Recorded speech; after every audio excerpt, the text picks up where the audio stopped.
Hi, my name is Eva Bloom de Monte. I'm head of movement building and policy at Chen, an organization supporting survivors of gender-based violence worldwide.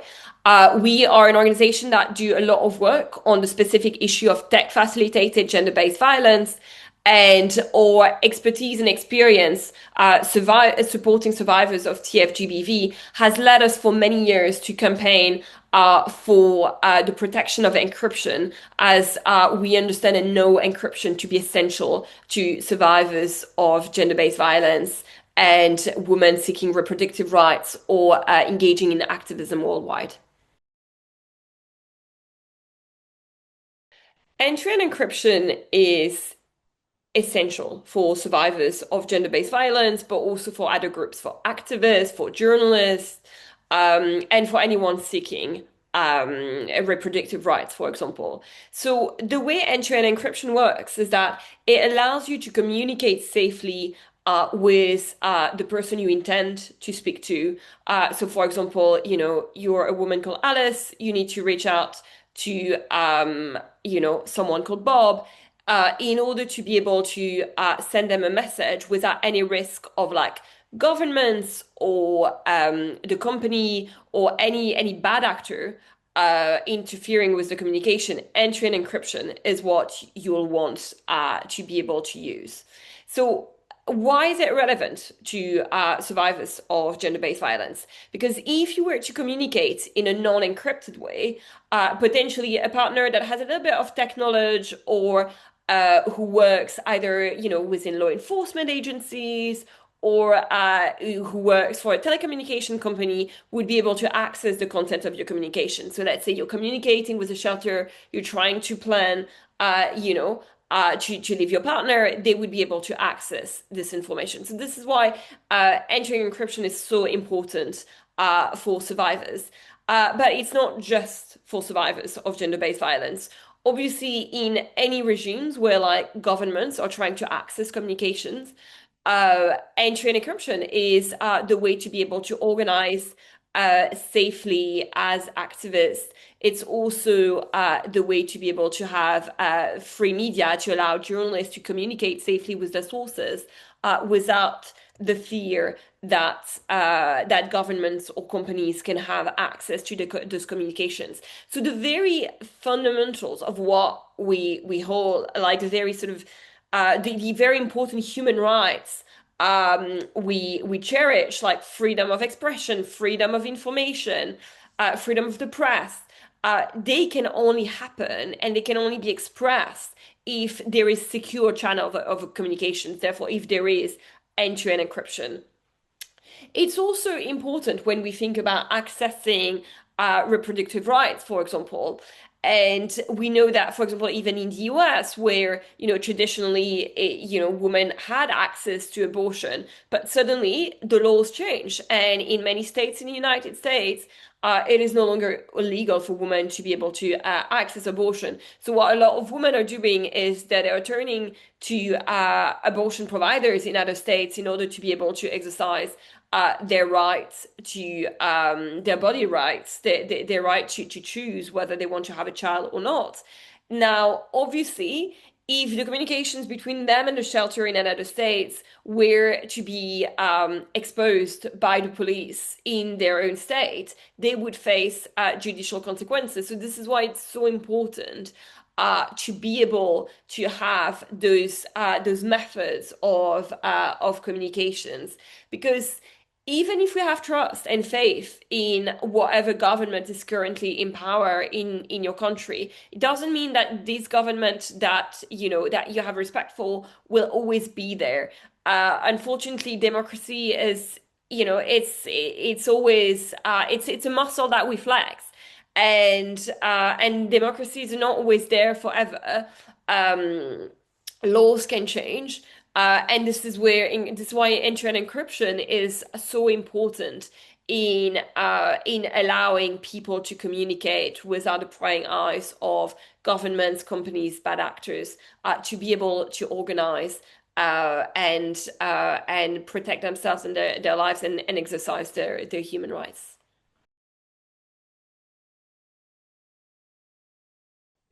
Yeah, so I'd like to give different answers to this question. First of all, by saying that any tool can be used by bad actors for good or bad reasons. So I've been talking about how encryption can protect survivors of gender-based violence escaping an abusive partner. I've been talking about how journalists can use it to protect their sources, how activists like in Iran, for example, are using it to organize and create oppositions to the regime, or how it's important to access reproductive rights.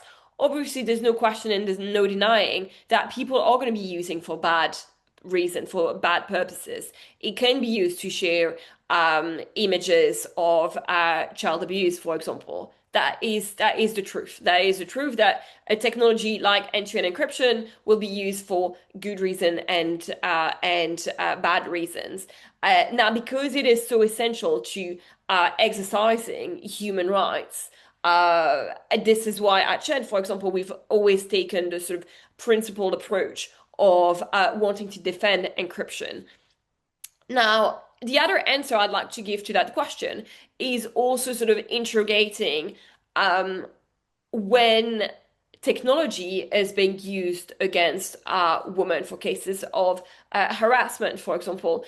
It's not always the case that encryption will play a role. So, for example, most cases of image-based abuse that we've come across, the abusers, have an interest in sharing the images and the content that they want to expose as much as possible to cause maximum harm for survivors of image-based abuse. So encrypted communication is really the path that they're going to be using. But now the kind of like the last thing I'd like to say to end my answer to this question is that just because we're using encryption doesn't mean we exist in a legal vacuum. So if someone, for example, is harassing you over an encrypted platform, you absolutely have the right to report that abuse, for example, to law enforcement agency in your country if there's laws in your countries that protect you against harassment. The fact that it's encrypted doesn't prevent you from showing to law enforcement agencies what's happening on your phone on your end.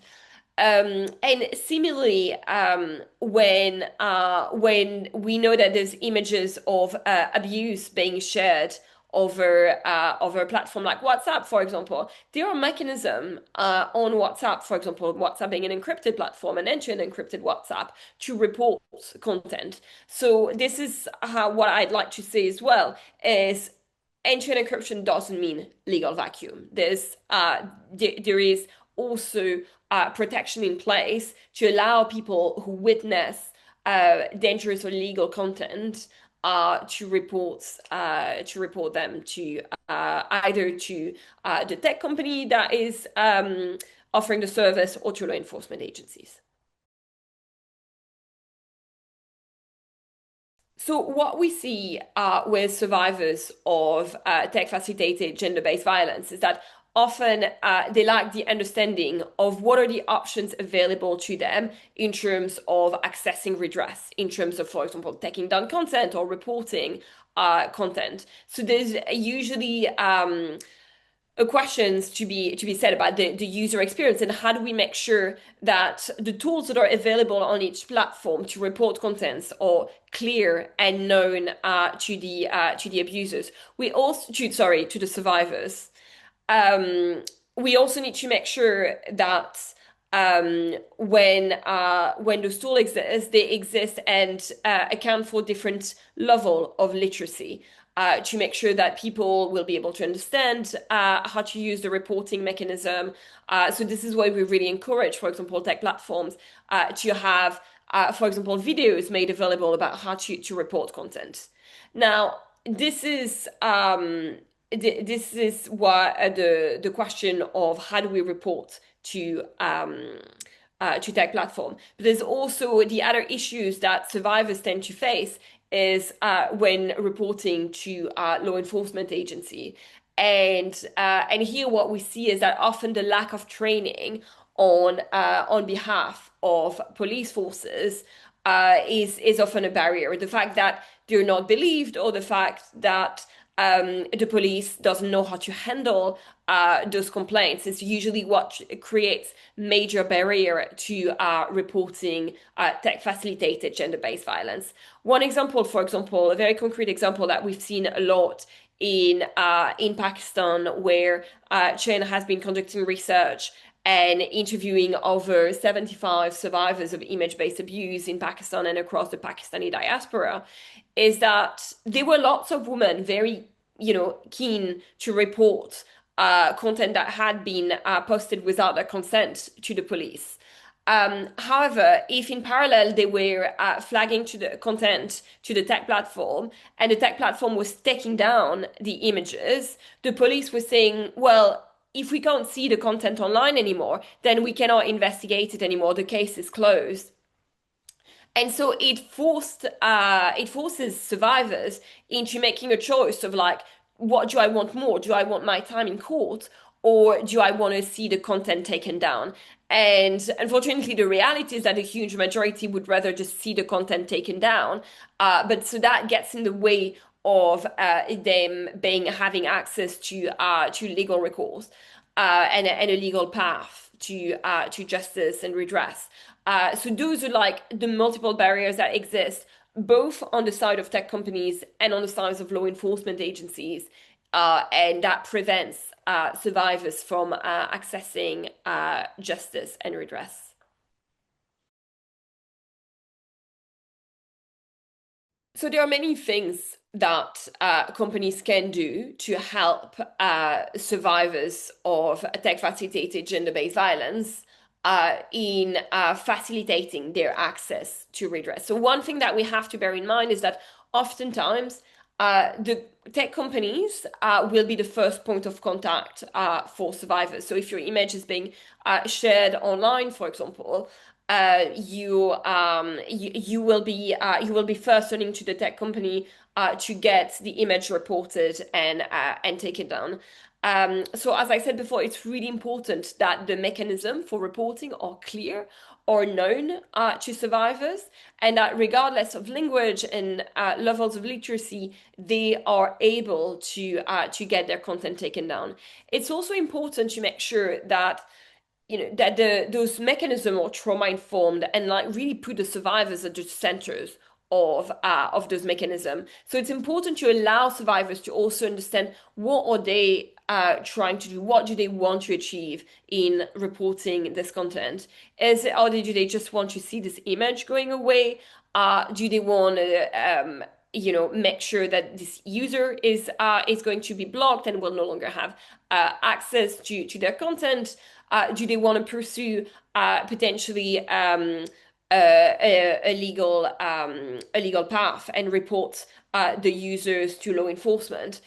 In which case, it's also important to make sure that there's like good liaison between tech companies and law enforcement agency when the survivor wishes for that to happen, which will not always be the case. There are lots of survivors who decide that, dealing with the police and law enforcement is not the path that they want to go down. But if they wish to do so, there needs to be communications between tech companies and law enforcement agencies. So there's also the responsibility of governments and policymakers, and their responsibility is making sure that there are legal frameworks that actually work for survivors and allow them to seek justice. So one aspect that Chen has been campaigning on is the question to the right to one's own image, because at the moment in many jurisdictions, the question of image-based abuse is only framed around nudity and sexual content. However, what we know is that from our research that we've conducted in Pakistan, but also from many cultural and sociocultural contexts, is that sometimes you don't need to have nudity on an image or sexual content on an image for the image to put the woman at risk. And so this is why it's so important that instead of talking about sexual or nude content, we move away and talk about it as like any image that is shared without the consent of the person that's on the picture, so that we understand that people have the right to their own image, and they get to decide which image of them is being shared online. And so this kind of legislative change would facilitate gaining access to justice and redress for survivors, but by better reflecting what is the reality of image-based abuse for many women.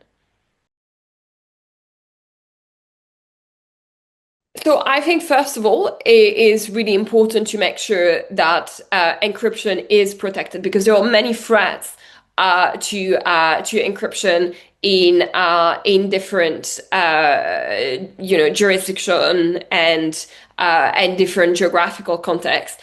And when we know how essential it is for survivors of gender-based violence, for journalists, for women seeking reproductive rights, it's really important to make sure that it remains protected and safe. But on the side of this, we also need to make sure that, like, when abuse happen, when image-based abuse happen, whether it happens on encrypted platform or not, that there is faster and more efficient avenues for justice and redress for survivors. One, like for example, simple change that could happen is that we really want to make sure that third-party reporting is allowed. So we know from the many interviews that we've done and our experience supporting survivors of gender-based violence is that sometimes they don't even get to see the images that are being shared about them. For example, if they're shared on like WhatsApp group, it'll be family members alerting them to the fact that this image or being shared. So this is why in those kind of contexts, it's really important to make sure that a third party can easily report that, this image was shared without the consent of the person who's on the picture. So it is this kind of approach that sort of facilitates access to justice for survivor rather than ban encryption that can really make a difference for survivors of gender-based violence.